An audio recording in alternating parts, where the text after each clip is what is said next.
ہم ملک میں کیا کراچی سے گوادر اور گوادر سے کراچی یہ لوگوں کو ایک تفریح کا موقع فراہم کر سکتے ہیں یا نہیں، اس کی پاسبلٹی اسٹڈی کر کے یہ مجھے بتانے جا رہے ہیں۔ کیا کراچی سے گوادر اور گوادر سے کراچی یہ لوگوں کو ایک تفریح کا موقع فراہم کر سکتے ہیں یا نہیں، اس کی پاسبلٹی اسٹڈی کر کے یہ مجھے بتانے جا رہے ہیں۔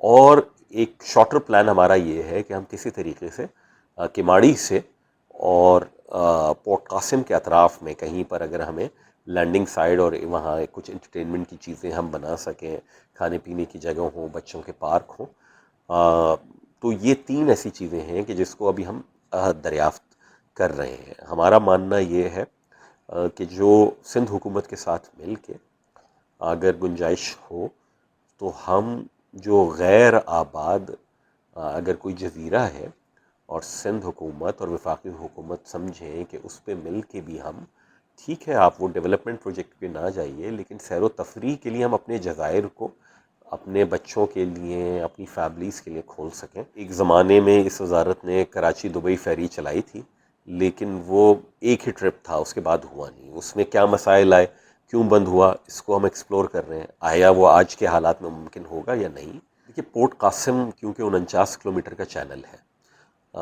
ہمارا یہ ماننا ہے کہ وہ چینل انڈر یوٹیلائزڈ ہے۔ جو دستیاب انفراسٹرکچر ہے وہ تو آلموسٹ سارا کا سارا ایگزاسٹڈ ہے، لیکن اس میں مزید انفراسٹرکچر بنا کے ہم نئے کنٹینر ٹرمینلز اور برتھس اور جیٹیز وہاں پہ بنائی جا سکتی ہیں۔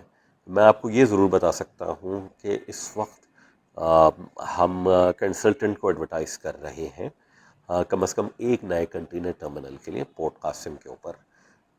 اس سے کئی $100 ملین کی فارن ڈائریکٹ انویسٹمنٹ آئے گی، امپلائمنٹ جنریشن ہوگی اور ایک اثاثہ جو ہے ہمارا بلٹ ہو جائے گا۔